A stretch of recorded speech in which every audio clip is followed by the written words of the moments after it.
ఎన్నెల్ నుంచి గోపాలపట్నం బంక్ కూడలి సమీపంలో సింహాచలం రహదారిని కలిపేలా 11.7 కోట్లతో నిర్మించిన లక్ష్మీ నరసింహ బైపాస్ ను ఆదివారం ఎంపీ శ్రీ భరత్ పశ్చిమ MLA Ganababu, collector Abhishek Kishore, GVMC commissioner Ketan Garg ప్రారంభించారు.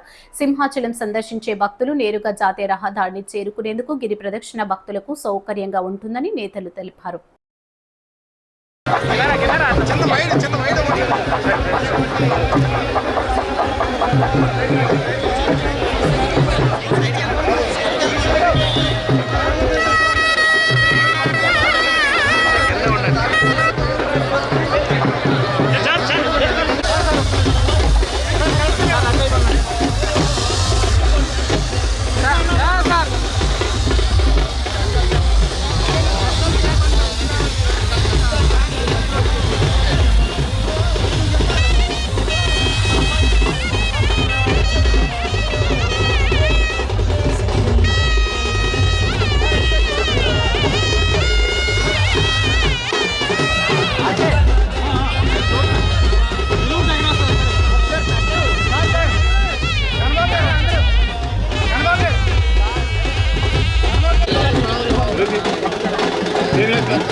ఈ రోజున లక్ష్మీ నరసింహ మార్గ్ ఏదైతే మనం ఇందిరానగర్ నుంచి కుమారి కళ్యాణమండపం వరకు సుమారు 12 కోట్ల వ్యయంతో 1.5 కిలోమీటర్ వరకు మనం ఈ రోడ్డుని ఏర్పాటు చేసుకోవడం జరిగింది.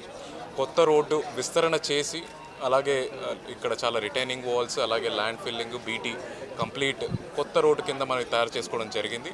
మన ఎంపీ గారు చెప్పినట్టు, అలాగే ఎమ్మెల్యే గారు చెప్పినట్టు చాలా ఒడిదుడుకులను దాటుకొని, కోర్టు కేసెస్ని, లీగల్ డిస్ప్యూట్స్ని దాటుకొని ఇక్కడున్న ప్రజానికం సపోర్ట్తో మనం ఈ రోడ్ని కంప్లీట్ చేసుకోవడం జరిగింది. విశాఖపట్నం డెవలప్మెంట్లో ప్రజలు ఎలా పాలు పంచుకుంటున్నారు అనే దానికి ఈ రోడ్డు ఒక నిదర్శనం. ఇలాగే ప్రతి చోట మనం ఎక్కడ డెవలప్ చేయాలనుకున్నా ప్రతి చోట ప్రజలు సపోర్ట్ చేస్తున్నారు. గవర్నమెంట్ ఇనిషియేటివ్ని వాళ్ళ వంతు ప్రయత్నం, కృషి వాళ్ళు చేస్తున్నారు. ఇలాగే ఇప్పుడు ఎంపీ గారు చెప్పినట్టు అతి త్వరలో మనం ఎయిర్పోర్ట్ని ఇనాగ్రేట్ చేసుకోబోతున్నాము. దానికి కావాల్సిన ఆల్ కనెక్టింగ్ రోడ్స్ని మనం ఏర్పాటు చేసుకున్నాము. అతి ముఖ్యంగా కోస్టల్ కారిడార్ ప్రాజెక్ట్ ఏదైతే పర్మనెంట్ సొల్యూషన్ అవుతుందో మన ఎయిర్పోర్ట్కి, అది కూడా శాంక్షన్కి తుది దశకు చేరుకుంది. డిసెంబర్ ఈ సంవత్సరం లోపల ఆ ప్రాజెక్ట్ని కూడా గ్రౌండ్ చేయాలని చెప్పి హానరబుల్ చీఫ్ మినిస్టర్ గారు మా అందరికీ డైరెక్షన్ ఇవ్వడం జరిగింది. అలాగే మన మెట్రో ప్రాజెక్ట్ మీద కూడా కంటిన్యూస్గా రివ్యూ జరుగుతోంది. Metro plus double decker flyover ప్రాజెక్ట్ని కూడా మనం టేకప్ చేస్తాము. సిటీని మొత్తము, అలాగే విశాఖపట్నంలోని ఇన్ఫ్రాస్ట్రక్చర్ విశాఖపట్నానికే కాకుండా ఎంటైర్ ఎకనామిక్ రీజన్ మొత్తం ఉత్తరాంధ్రకి గేట్వే అయ్యే విధంగా ప్రణాళికలు సిద్ధం చేసుకున్నాం. ఆ విధంగా మనం పనిచేస్తున్నాము.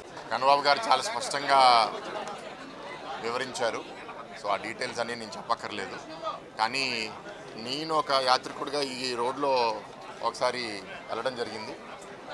అన్నట్టు అప్పుడు 8 అడుగులు ఉన్నప్పుడు ఎవరో ఒక చిన్న బైక్ పార్క్ చేశారు, కారు ఆగిపోయింది. అక్కడే 15 నిమిషాలు ఆగాల్సి వచ్చింది, ముందుకు వెళ్ళలేకపోయాం. సో అప్పటి నుంచి అనుకుంటున్నా ఈ రోడ్డు గురించి మనం ఏదో చేయాలి అని. 8 నెలల్లో అంటే కంకణం పట్టుకుని ఇది చేయాలని ఘనబాబు గారు, కమిషనర్ గారు చాలా ప్రొయాక్టివ్గా దీన్ని మేనేజ్ చేసి పూర్తి చేయడం అభినందిస్తున్నాను టీం అందరినీ. అండ్ ఆయన అన్నట్టు 99 భవనాలు కూడా ఇవాళ అక్కడ డిస్టర్బ్ చేయాల్సి వచ్చింది కాబట్టి వాళ్ళు ఎవరైతే అక్కడ రెసిడెంట్స్ ఉన్నారో వాళ్ళందరినీ అప్రిషియేట్ చేస్తున్నాము. థ్యాంక్ యూ మీ సపోర్ట్ కోసం. ఈ ఒక రోడే కాదు, ఇప్పుడు అక్కడ గోపాలపట్నం నుంచి సింహాచలంకి వెళ్ళే దారిలో కూడా కొన్ని బిట్లు మిగిలిపోతే అది కూడా పూర్తి చేస్తే అది కూడా 4 లేన్ రోడ్ పూర్తవుతుంది. అన్నీ ఎందుకు ఇంపార్టెంట్ అంటే ముందుగా మనకి రోడ్స్ కనెక్టివిటీ అందరికీ బాగుంటుంది. అందరికీ నమస్కారం. సో థ్యాంక్ యూ ఎమ్మెల్యే గారు. First of all he has been behind this project for last 1 year. అంటే మేము వచ్చేప్పటి నుంచి ఆల్మోస్ట్ జూన్లో లాస్ట్ మంత్ జాయిన్ అయ్యాము. సో ఫస్ట్ గిరి ప్రదక్షిణ తర్వాత ఈ నెక్స్ట్ గిరి ప్రదక్షిణకి రోడ్ రావాలి అని చెప్పి సో 10 feet ఉండేటివి సో 40 feet చేయగలిగే వాళ్ళు. యాక్చువల్గా we are not expecting this to happen by now. అది ఇంకా టైం పడుతుంది అనుకున్నాము. Because of political will and because of support from the engineering staff local public చాలా సపోర్ట్ ఇచ్చింది. So this has been successfully done. ఇంకా మన ఆనరబుల్ ఎంపీ గారు చెప్పినట్టు కలెక్టర్ గారి ఆదేశం వరకు ఇంకా చాలా రోడ్స్ ఏవైతే జీఎంసీ ఏరియాలో ఉన్నాయో భోగాపురం ఏరియా రోడ్ కనెక్టివిటీ కానీ అదేవిధంగా రోడ్ బ్యాండింగ్ ప్రాజెక్ట్స్ కానీ అది కూడా చాలా తొందరగా చాలా వేగంగా తీసుకెళ్తున్నాము.